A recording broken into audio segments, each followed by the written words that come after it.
మంచి ఆహారంతో పాటు కావాలి స్వచ్ఛమైన నీరు. అదే సనాతన్ జల్. వివరాలకు 8919763872. కాంగ్రెస్ పార్టీలో ముసలం రోజు రోజుకు ముదురుతుంది. ఒకవైపు రేవంత్ రెడ్డి పేరు కూడా తీయకుండానే మీనాక్షి నటరాజన్ తెలంగాణ రాష్ట్రంలో మరి ఒక విడతనైతే పాదయాత్ర పూర్తి చేశారు.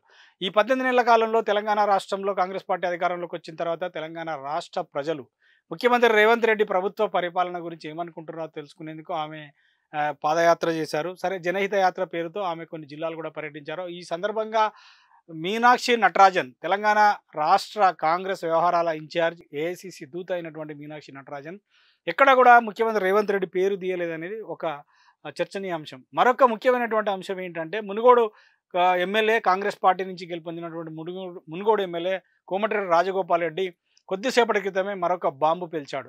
అవసరమైతే తాను ఎమ్మెల్యే పదవికి రాజీనామా చేస్తానంటూ ఒక సంచలన ప్రకటన చేశారు. తన సన్నిహితులతో ఈ మాట మాట్లాడినట్టుగా ఇప్పుడే మీడియాలో అది వెలువడుతుంది. కారణం ఏంటి అంటే ఆయనకు కాంగ్రెస్ పార్టీ అధిష్టానం నుంచి మంత్రి పదవి ఇస్తామని హామీ ఇచ్చారు. అందుకే నేను భారతీయ జనతా పార్టీ నుంచి కాంగ్రెస్ పార్టీలోకి వచ్చాను, కానీ ఇచ్చిన మాట నిలబెట్టుకోవడం లేదు అంటూ ఆయన తీవ్ర ఆవేదన వ్యక్తం చేశాడు. నిన్నగాక మొన్న ముఖ్యమంత్రి రేవంత్ రెడ్డి పైన ఆయన చేసినటువంటి కామెంట్స్ పైన బహిరంగంగానే ట్విట్టర్ ద్వారా విమర్శలు చేసినటువంటి రాజగోపాల్ రెడ్డి ఇవాళ ఒక అడుగు ముందుకేసి అవసరమైతే తాను తన పదవి త్యాగానికి సిద్ధమంటూ ఒక ప్రకటన చేశాడు. మరి ఇది ఎటువైపు దారి తీయబోతుంది అంటే కాంగ్రెస్ పార్టీలో అంతర్గత విభేదాలు లేదా కాంగ్రెస్ పార్టీలో గ్రూపు తగాదాలు అనేది పీక్ స్టేజ్కి చేరాయనడానికి ఇది ఒక ఉదాహరణ. గతంలో కూడా నేను ఎమ్మెల్యే పదవికి రాజీనామా చేసి భారతీయ జనతా పార్టీలో చేరి తిరిగి బై ఎలక్షన్లో పోటీ చేసి అప్పుడు అధికారంలో ఉన్నటువంటి ప్రభుత్వాన్ని మునుగోడు ప్రజల దగ్గర తీసుకొచ్చాను. ఇప్పుడు కూడా అవసరమైతే నేను తన పదవీ త్యాగానికి సిద్ధమంటూ కోమటిరెడ్డి రాజగోపాల్ రెడ్డి ప్రకటన చేయడాన్ని మనం ఎట్లా చూడవచ్చు?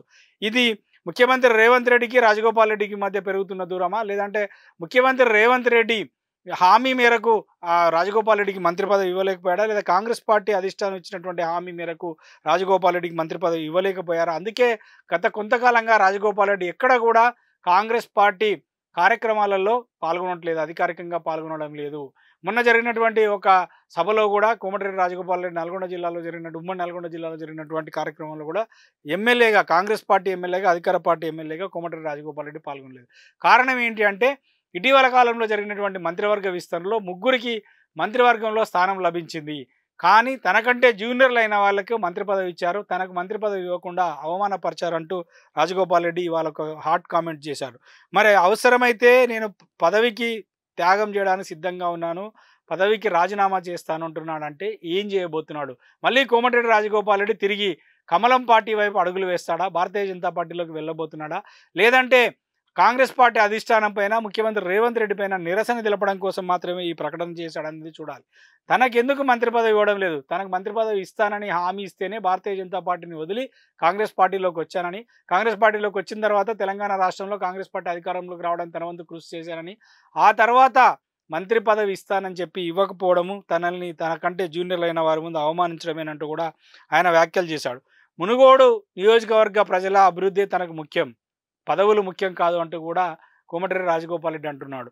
అవసరమైతే పదవికి రాజీనామా చేస్తా, నేను కాళ్ళు పట్టుకునేటువంటి నైజం నాది కాదు, ప్రజల కోసం పోరాడతాను, 1000 కోట్లు సంపాదించుకునే వాళ్ళకి పదవులు కావాలి, నాకు పదవులు అవసరం లేదు, ప్రజలకు సేవ చేస్తానంటున్నాడు. అంటే ఎవరిని ఉద్దేశించి ఈ కామెంట్స్ చేస్తున్నాడు కోమటిరెడ్డి రాజగోపాల్ రెడ్డి అన్నది ఇప్పుడు అందరికీ తెలిసినటువంటి బహిరంగ రహస్యమే.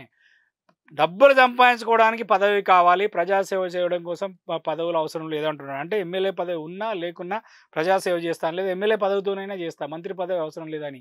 మంత్రి పదవి, ముఖ్యమంత్రి పదవులు ఆశిస్తున్న వారు డబ్బులు సంపాదించడం కోసమే ఈ పదవులు ఆశిస్తున్నారా అన్నది కోమటిరెడ్డి రాజగోపాల్ రెడ్డి వ్యాఖ్యలోని సారాంశం. మరి మంత్రి పదవి కావాలా, మునుగోడు ప్రజలు కావాలంటే నాకు మునుగోడు ప్రజలు కావాలనే కోరుకుంటానని కోమటిరెడ్డి రాజగోపాల్ రెడ్డి అంటున్నాడు.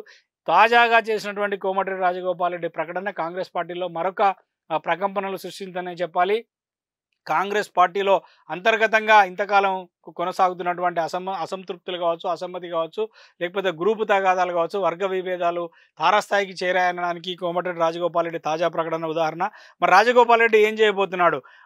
మొన్ననే బీఆర్ఎస్ పార్టీ మాజీ ఎమ్మెల్యే ఒకరు, అచ్చంపేటకు చెందినటువంటి మాజీ ఎమ్మెల్యే గువ్వల బాలరాజు బీఆర్ఎస్ పార్టీకి రాజీనామా చేసి బీజేపీ పార్టీలో చేరబోతున్నట్టుగా వార్తలు వస్తున్నాయి. మరి ఇదే సమయంలో ఆయన బాటలో మరికొంతమంది కూడా ఉన్నారనేటువంటి ఒక వార్తలు కూడా వస్తున్నటువంటి సమయంలో గతంలో బీజేపీలోకి వెళ్ళినటువంటి రాజగోపాల్ రెడ్డి ఇప్పుడు ప్రస్తుతం కాంగ్రెస్ పార్టీ నుంచి ఎమ్మెల్యేగా గెలుపొంది మంత్రి పదవి ఆశిస్తున్నటువంటి నాయకుడు.